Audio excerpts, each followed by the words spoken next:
안녕하세요. 대한턱관절 교합학회와 대놀이 함께하는 수요 세미나에 초대해 주셔서 진심으로 감사드립니다. 저는 이번 강의를 맡게 된 연세대학교 보철과학 교실의 김재영이라고 합니다. 오늘 제가 여러분들과 함께 나누고자 하는 주제는 항상 모든 임상가들이 매일매일 고민을 하고 걱정을 많이 하는 수직고경입니다.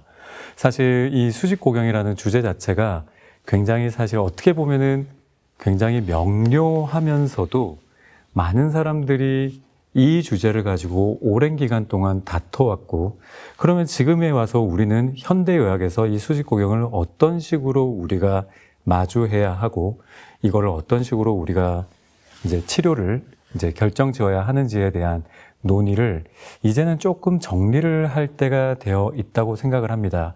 그래서 이번에 오늘 제가 이 수직고경을 가지고 강의를 할 텐데, 제가 제 주위에 이제 많은 임상가 분들과 이 수직고경과 관련되어 있는 논의에 대한 얘기를 했을 때 항상 대표적인 질문들이 나와요. 이 대표적인 질문이 제일 많이 하는 질문 중에 하나가 이 수직고경 막 올려도 돼? 뭐 이런 얘기들을 굉장히 많이 합니다. 그러면 이 수직고경을 우리가 올려도 되는지를 생각을 하려면 일단은 기본적으로 수직고경이 변하는 건지 안 변하는 건지에 대해서 우리가 좀 다시 한번 봐야 될 거고요. 그래서 뭐 누군가는 올린다라고 한다면 그러면 뭘 어떻게 올리는가? 그러면 올린다고 한다면 또 얼마나 올리는가?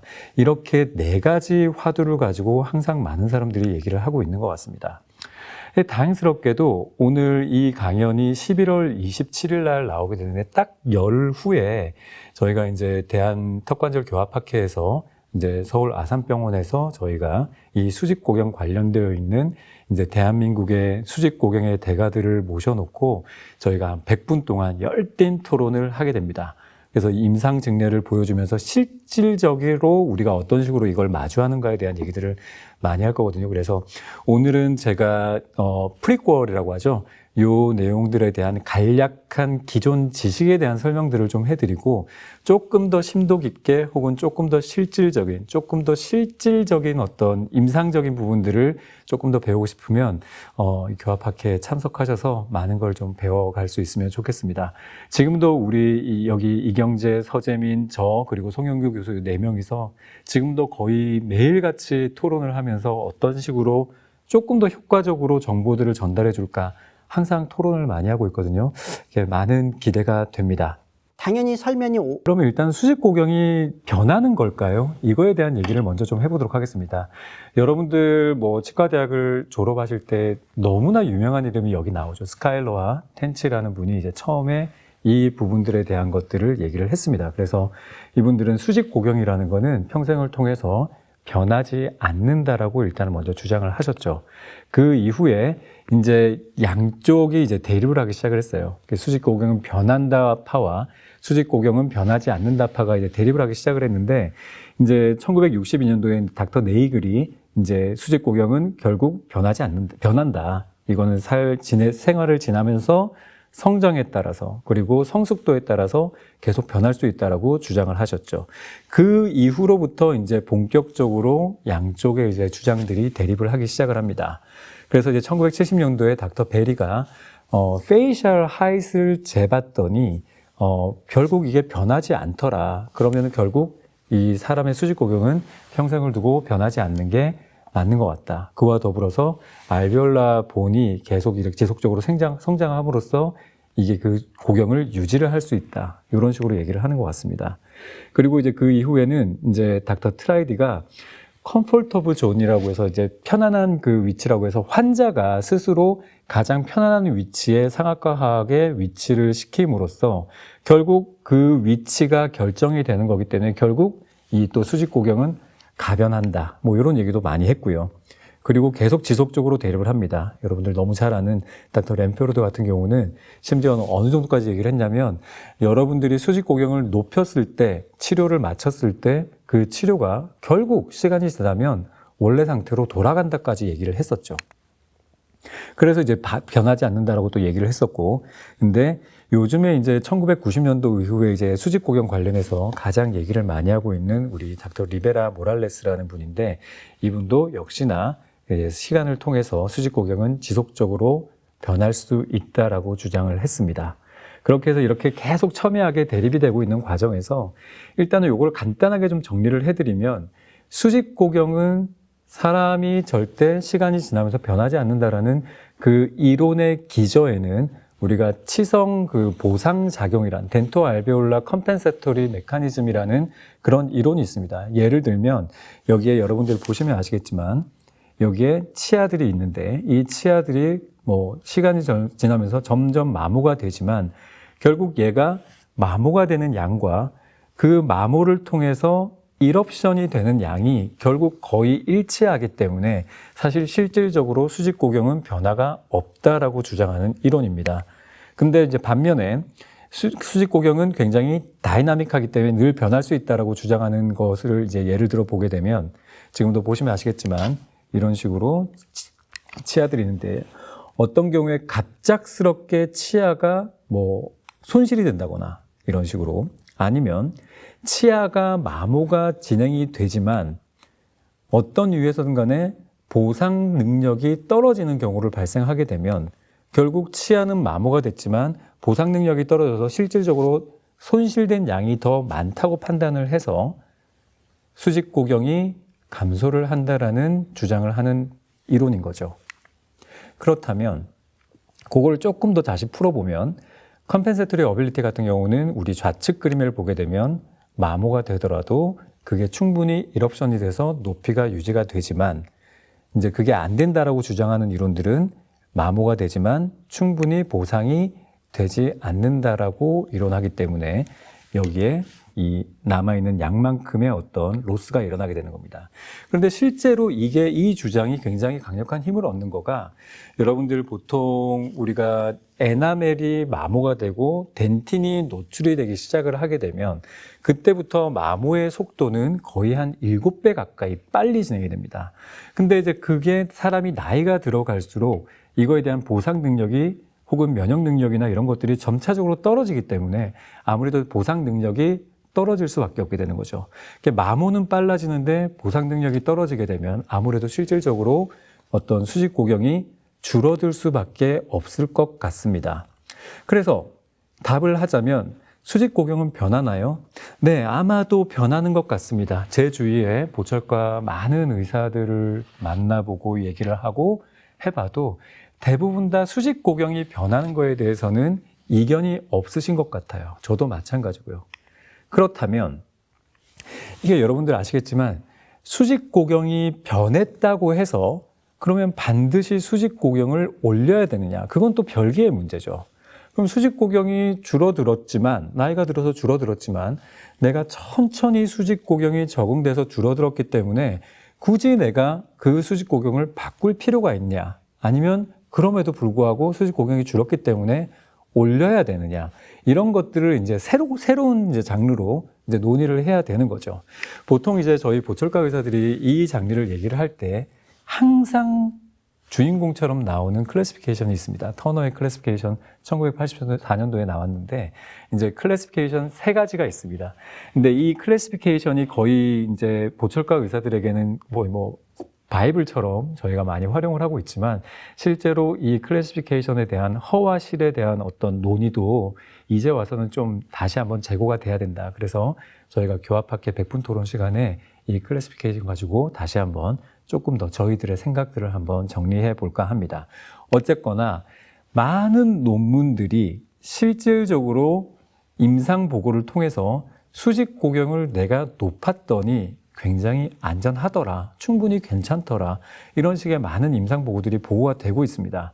하지만 여러분들 아시다시피 수직 고경을 높인다라는 건 결국 전학이잖아요.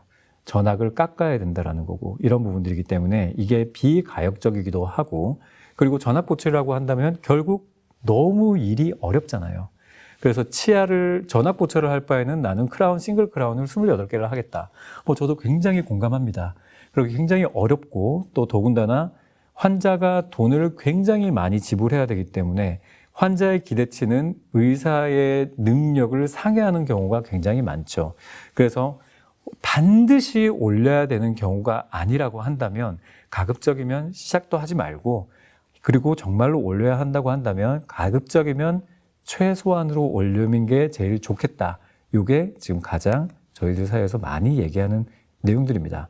그래서 올려도 괜찮은가요? 네, 올려도 일단은 괜찮은 것 같습니다. 하지만 최소한으로 올리는 게 안전하겠죠. 그럼 이제 이까지 두 개를 보면 좀 너무 막연하잖아요. 이게 올려도 된다, 최소한 올려도 보ян다, 뭐 이런 것들 너무 막연하게 들립니다. 조금만 한 단계만 제가 조금 더 구체적으로 들어가 보겠습니다. 그렇다면 이 올리는 거에 대한 어떤 추가적인 조건이 있을까요? 네, 조건이 있습니다.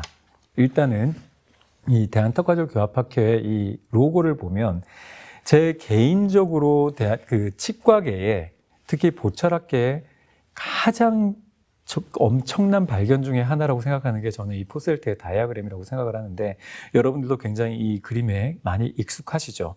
요거를 제가 가지고 조금만 더 설명을 좀 해보도록 하겠습니다. 일단은 1990년도, 2000년도까지는 CR이라는 정의가 여기 보시면 아시겠지만 총 7가지 개념이 있었어요. 굉장히 이제 나는 CR이 이렇게 생각한다, 저렇게 생각한다, 여러 사람들이 논쟁을 했었죠. 하지만 2017년도 우리 그 이후에 이 CR의 정의가 간단하게 하나로 일단은 현재로서는 정의가 됩니다. 그럼 제가 이 문장들을 키워드 중심으로 좀 풀어보겠습니다. 보면 치아의 컨택과는 일단은 독립적으로 무관하다. 그리고 엔테리어 수피리어 포지션이고, 그리고 순수하게 회전 운동을 해야 되고, 이 회전 운동이 일어나는 곳이 굉장히 반복적으로 재현이 돼야 된다. 요 4가지를 가지고 간단하게 이제 아까 그 말씀드린 포셀 다이아그램이랑 연결해서 제가 조금만 더 설명을 하도록 하겠습니다. 일단은 엔테리어 수피리어 포지션이라는 거는 1800년도 말에 해리 시처라는 정말 이 인류의 그 굉장히 많은 도움을 줬던 해부학자가 말하기를 어떤 근육에 가장 로드가 많이 받는 방향으로 그 관절의 그 방향이 형성된다. 가장 큰 힘을 발휘하는 마세터 머슬이 이 방향으로 가니까 어쩌면은 해부학적 이론에 의하면 맞는 것 같습니다. 그리고 투스의 컨택과는 인디펜던트 하다고 하는데, 제가 저희 전공의들 혹은 제 친구들을 많이 바라보게 되면 CR 바이트를 뜨라고 하면 대부분 턱을 닫으려고 해요. 닫으려고 하면 내가 치아와의 관계에서 무언가를 보상을 알아내겠다라는 그런 의지가 되게 강한 거거든요. 하지만 실제로 여러분들 아시겠지만 CR의 위치는 여기에 있는데 저 포인트가 아니라 요 빨간색 레인지가 CR이 되게 되는 겁니다. 왜냐하면 이 레인지 동안 턱 관절의 위치는 굉장히 변화가 없고 그냥 순수하게 회전 운동만 하게 되고, 또한 이게 리피터블 하기 때문에 저런 식으로 계속 움직이는 동안에 턱 관절의 위치가 전혀 변하지 않게 되는 거죠. 그래서 여러분들이 CR에서 수직 고경을 높인다고 한다면 반드시 그 위치는 꼭 CR이어야만 합니다. 그래서 여러분들이 사실 수직 고경을 높이는 임상을 하기 위해서는 반드시 여러분들은 CR을 어떤 식으로 잘 뜰 수 있는지에 대해서 스스로 훈련을 좀 하셔야 될 필요도 있습니다. 그러면은 이 수직 고경을 높였을 때 또 그런 얘기를 하잖아요. 그러면은 이게 높아지니까 여기에 근육이 늘어날 텐데, 늘어나게 되면 힘이 계속 이게 수축하려고 하기 때문에 결국 나쁜 영향을 미치지 않을까. 이와 관련해서 우리가 근육을 보게 되면 근육의 어떤 액션의 가장 기본적인 단위가 우리 살코미어라고 옛날에 다 배웠던 거 기억하시죠? 이 살코미어들은 저희가 이제 연구를 통해서 이걸 봤더니 이거를 점차적으로 늘리던 아니면 한 번에 점차적으로 늘리던 아니면 한 번에 확 늘려서 시간이 지나서 보든 결국 그 살코미어의 유닛 자체가 늘어난 상태로 안정기에 접어든다라는 거죠. 그래서 실제로 우리가 이게 늘어났기 때문에 이 수직 고경이 늘어나서 이 근육 자체의 힘이 굉장히 비정상적으로 강해짐을 통해서 이게 다시 한번 또 안 좋은 힘들이 발휘하지 않을까, 이런 걱정은 사실 해부학적으로 크게 하실 필요가 없다라는 거죠. 그러면 이 수직 고경을 얼마나 높여야 되느냐, 이것도 봤더니 이제 조금씩 천천히 올리는 경우와 한 번에 올려서 오랫동안 좀 유지를 해놓던 경우에 종국에는 살코미어의 개수가 굉장히 똑같아지더라. 그래서 굳이 뭐 천천히 올릴 필요까지는 해부학적으로 봤을 때는 없어 보이기는 합니다. 그래서 이제 그렇다면은 우리가 이 수직 고경을 그러면은 저는 이제 올리고 싶어요. 올리는 케이스가 있는 것 같아요. 그러면은 어떻게 올리는가, 무엇을 기준으로 올리는가를 제가 간단하게 표를 통해서 좀 정리를 해드리도록 하겠습니다.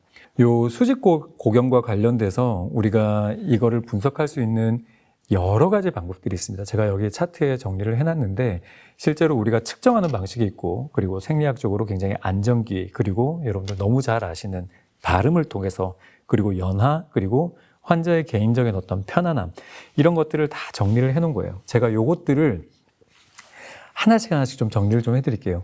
우선은 여러분들 아시겠지만 이런 논문들을 내는 사람들이 항상 하는 말이 있습니다. 어느 하나도 완벽하게 수직 고경을 측정할 수 있는 방법은 없다. 이 모든 것들의 최소한 한두 가지, 몇 가지를 조합을 해서 같이 상호로 우리가 좀 수직 고경을 재는 게 훨씬 더 안정적이다라고 얘기를 많이 하게 됩니다. 우선은 이 첫 번째 우리가 메저먼트를 먼저 가지고 얘기를 해볼게요. 여러분들 보시면 아시겠지만 1930년도에 어떤 윌리스가 이렇게 비율을 가지고 이 비율이 맞는 것들이 가장 아름답다. 그리고 맥기가 1947년도에 또 이런 식으로 3개. 그래서 여러분들 아시겠지만 윌리스 게이지라고 해서 이런 식으로 하는 것도 갖고 있죠. 하지만 여러분들 이런 메저먼트의 측정 방법에 굉장히 큰 맹점이 하나 있어요. 이 맹점이 뭐냐면 우리 2002년도에 실제적으로 수직 고경을 높인 상태로 사진을 찍어서 그거를 사람들이 어떻게 잘 인지할 수 있는가를 본 실험 연구 논문입니다. 근데 대부분 보면 여러분들도 이 사진을 보시면 아시겠지만 뭐 MIP 꽉 물었을 때와 2mm 올렸을 때, 4mm 올렸을 때, 6mm 올렸을 때, 8mm 올렸을 때 얼굴의 구별이 잘 가나요? 잘 안 가시죠? 그러니까 심지어는 이 8mm라는 거는 어마어마한 양인데 이것조차도 사실 그렇게 쉽게 발견이 되지 않는다라는 거죠. 그러면 이거는 사진을 찍는 방식에 따라서 좀 달라질 수 있는 게 아니냐. 그렇게 생각할 수 있죠. 그래서 2021년도에 이게 페이셜 스캔을 가지고 이제 좀 해봤어요. 그랬더니 이제 얼굴을 막 돌려가면서 우리가 이거를 발견할 수 있는지를 볼 수 있는 거죠. 이 표에서 보시면 아시겠지만 9mm까지 올리게 되면 전문가들은 거의 100% 인지할 수 있지만 사실 우리가 가장 많이 사용한다는 3mm, 6mm 정도에 올리게 되면 실제로 우리가 이 전문가 집단에서조차도 반 정도밖에 인지를 할 수 없다라는 겁니다. 그러니까 이런 부분들을 우리가 과연 그러면 내가 1, 2mm 정도 올려야 되는 수직 고경에 이런 어떤 그 툴을 우리가 적극적으로 사용하는 게 맞는지를 고민을 한번 해봐야 된다는 거죠. 그래서 여러분들 요 내용들을 간단하게 말씀을 드리면 요 내용들이 제가 주로 사용하는 수직 고경을 결정할 때 사용하는 카테고리입니다. 그래서 일단은 여러분들 좀 익숙하시는 이 맥그레인법 관련해서는 요거는 이제 총위치 때 우리 많이 하죠. 그래서 우리가 총위치 때 상악의 왁스림이 22mm를 가져가고 하악의 왁스림의 인사이저 파트를 18mm, 베스티뷴부터 베스티뷴까지 그렇게 해서 40mm를 잡죠. 하지만 요건 무치악일 때 그런 거고요. 유치악일 때 이제 연구를 진행을 해봤더니 닥터 파이즈가 1987년도에 말한 거는 유치악일 경우에는 한 36mm 정도. 상악의 베스티뷴에서 상악의 인사이저까지는 21.3mm, 하악 같은 경우는 16.7mm, 그렇게 해서 36mm. 이런 거예요. 나머지 것들은 이거는 프리웨이 스페이스 우리가 사실 조금 접목하기가 어렵습니다. 발음도 이 논문을 좀 읽어보시면 아시겠는데 이거는 사실 우리가 직접적으로 활용하는 방식은 아니거든요. 그래서 결론은 뭐냐? 이걸 좀 보겠습니다. 저는 파이즈를 일단은 1차적으로 수직 고경을 이제 결정하는데 적극적으로 활용을 합니다. 예를 들면 그래서 상악 베스티뷴에서 인사이저 엣지까지 21.3mm, 하악 베스티뷴에서 16.7mm, 그리고 한국인 상악 전체 평균 길이 11mm, 하악 전체 9mm, 그리고 오버바이트 2mm 정도 해서 이 조합들이 일어나는 거죠. 그럼 여러분들이 이걸 마운팅을 했을 때 이 수치가 만족이 된다면 가장 좋겠죠. 그래서 제가 주장하는 거는 어떻게 올리나요에서는 여러분들이 마운팅을 해놓고 저 수치를 일단 재고 난 다음에 교합기에서 올려서 그걸 임시 치아가 됐든 아니면 다이렉트 컴파짓이 됐든 그걸 올리고 난 다음에 아까 제가 보여드렸던 다른 카테고리들을 입안에서 확인하는 그런 순서로 저는 가져갑니다. 또 아까 그 수치들을 제가 임상 증례를 통해서 다시 한번 보여드리겠습니다. 우리 민우님 같은 경우는 63세 남자인데 여러분들 보시면 아시겠지만 굉장히 마모가 심합니다. 마모가 굉장히 많이 심해서 수복 공간이 많이 부족하게 되죠. 그래서 아까 이런 상태가 되어 있는 겁니다. 그러면 아까 제가 보여드렸던 파이즈의 그 수치를 통해서 분석을 하게 되면 이게 대충 이런 식이 되는 거예요. 가운데 이제 교합평면을 이제 설정을 기준으로 해서 총 36mm 언저리가 될 텐데 여기서 교합평면을 기준으로 해서 상악이 21.3mm, 하악 16.7mm, 11.92 이런 수치로 일단은 우리가 분석을 시작을 해보는 거죠. 그래서 환자 입안에서 이렇게 적용을 해서 바이트를 뜨게 되면 이거를 상악은 페이스볼을 떴기 때문에 건드리시면 안 돼요. 하악을 리마운팅을 해서 그 바이트대로 한 다음에 요거를 임시치아에 이렇게 적응을 하게 되는 겁니다. 그러면 이런 것들이 아까 봤던 메저먼트에서 윌리스나 이런 그 비율이라던가 아니면 발음 그리고 환자의 느낌 이런 것들로 확인하는 절차를 갖게 되는 거죠. 이 부분도 제가 나중에 마지막에 정리를 해드리도록 하겠습니다. 우리 지호님 같은 경우는 59세의 남자인데 여러분들 보시면 아시겠지만 굉장히 치과 포비아가 많으셨던 분이에요. 그래서 치과 치료를 굉장히 많이 거부를 했었고 여러분들 보시면 아시겠지만 상악의 그 견치가 둘 다 미싱입니다. 그렇기 때문에 이 견치가 없는 거에 대한 굉장히 스트레스를 많이 받았었어요. 그래서 여러분들 보시면 아시겠지만 굉장히 이런 식으로 마모가 많이 일어났고 전체적으로 충치도 굉장히 많으셨던 분이어서 전악보철을 계획을 하였습니다. 결국 최종적으로 이렇게 완성을 했고 수직고경을 올려서 굉장히 만족스러운 삶을 잘 살고 계신 분이라고 볼 수 있습니다. 그리고 이제 원봉님 같은 경우는 68세인데 이분은 마모도가 너무너무 심한 분이세요. 보시면 아시겠지만 이렇습니다. 심지어는 구강 외에서도 봤을 때도 여러분들 보시면 아시겠지만 수직고경의 상실의 대표적인 어떤 사인인 구각부 이렇게 내려간 이런 증상도 볼 수 있고 입을 살짝만 열었을 때 보이시죠? 엄청난 이 마모의 양들이 다 보이실 겁니다. 그래서 이분 같은 경우도 통법대로 전정부터 전정까지 길이를 재고 이상적인 일단은 길이를 만든 다음에 그거를 입안에 접목을 시키고 거기서부터 깎아 내려가는 거죠. 그래서 이제 조금씩 줄여나가는 그래서 이제 최종 보철이 마무리가 되는 거고 이제 소리 씨 같은 경우는 이제 조금 이제 다른 환자인데 거식증을 좀 가지신 분이라 아노렉시아도 있고 굉장히 뭘 먹을 때마다 계속 개워내는 이런 분이셨어요. 근데 이분은 또 반면에 심미에 대한 욕구가 굉장히 강하신 분이셨죠. 그러니까 여러분들이 이 직례를 보시면 아시겠지만 사실 수복 공간은 충분해 보이죠. 충분해 보입니다. 뭐 굳이 수직 고경을 높이지 않더라고 하더라도 충분히 보철을 진행할 수 있을 것 같아요. 근데 계속 개워내는 일을 하다 보니까 아무래도 이제 치아들이 굉장히 이로전이 많이 일어나고 치아들이 면이 아주 벤질벤질하죠. 그렇습니다. 그래서 아까도 말씀드렸지만 CR이 굉장히 중요하기 때문에 루시아지가 됐든 고디가치 트레이싱이 됐든 뭘 사용해서 정확한 CR을 인기를 하고 바이트를 체득을 하신 후에 임시치아를 만들어서 일정 기간 사용을 하게 합니다.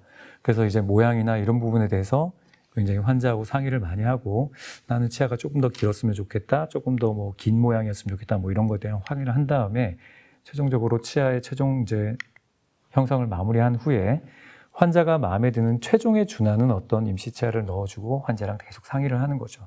그래서 환자가 마음에 들어 하면 이 모양을 그대로 최종 보철물에 가져가서 최종 보철이 이런 식으로 마무리가 되게 되는 겁니다.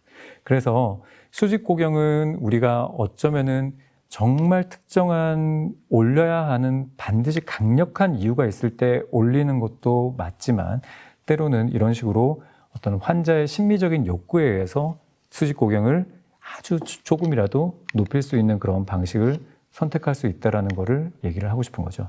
다만 다시 그 수직고경을 그 경우에 올릴 경우라고 한다면 여러분들은 반드시 CR을 꼭 이제 체득하는 법에 굉장히 좀 습득하셔야 될 것 같고 그리고 CR을 잘 습득하셨다면 그 부분들에 대한 좀 확신이 있도록 그렇게 훈련을 좀 하셔야 될 것 같습니다. 그래서 임시치아 기간 동안에 이제 환자에게 임시치아를 집어넣고 그것들이 환자의 발음에 영향을 미치는지 이런 것들을 꼭 반드시 확인을 하시고 난 다음에 이제 다음 최종 보철물로 넘어가야 됩니다. 그래서 이제 오늘의 이제 강의를 이제 마무리를 하자면 수직 고경을 변하는 것일까 변하지 않는 것일까에 대해서는 뭐 대부분의 어떤 보철과 의사들은 변한다라고 생각을 하고 있지만 이제 자신의 어떤 공부와 지식의 기준에서 변하지 않는다고 믿으신다면 변하지 않는다는 그런 확실한 기준을 가지고 임상에 임하면 저는 큰 문제가 없을 거라고 생각을 하고요. 아까 제가 말씀드린 판단하는 그런 여러 가지 기준 중에 그 표를 보시고 그 표에서 내가 가장 잘할 수 있는 그 그룹핑을 해둔 다음에 그거에 대한 순서를 정해서 하나씩 접목을 해서 좀 안정감을 좀 얻으시는 게 좋을 것 같고, 그리고 뭐 엔테리어 디바이스를 사용하든 아니면 고디가치 트레이싱을 사용하든 어떤 CR 바이트를 뜬 다음에는 반드시 하악을 리마운팅을 해야 됩니다. 그래서 제 거를 조금 더 정리해서 좀 보여드리면, 저는 일단은 얼굴 바깥쪽에서는 윌리스의 방법을 가장 많이 사용을 하고요. 그리고 그거를 환자 입안에서 이제 교합기에 마운팅을 하고 나면 그 다음에 저의 기준은 파이즈 아까 36mm 말씀드렸던 그거를 하게 됩니다. 그래서 환자가 그 내용에 마음에 들어하고 치료에 동의를 하게 되면 이제 그거를 직접적으로 컴파짓을 쌓든 임시치아를 만들든 환자 입안에 인기를 하고 그거를 실버만 발음이나 이런 것들을 통해서 FB 사운드를 통해서 우리가 이거를 확인을 하고, 확인이 되고 나는 과정에서 어쨌든 교합 조정을 좀 하게 되면 조금씩 교합은 또 내려갈 거예요. 그래서 가장 편안한 위치를 확인을 해서 그 위치에서 하는 방법을 저는 개인적으로 택하고 있습니다.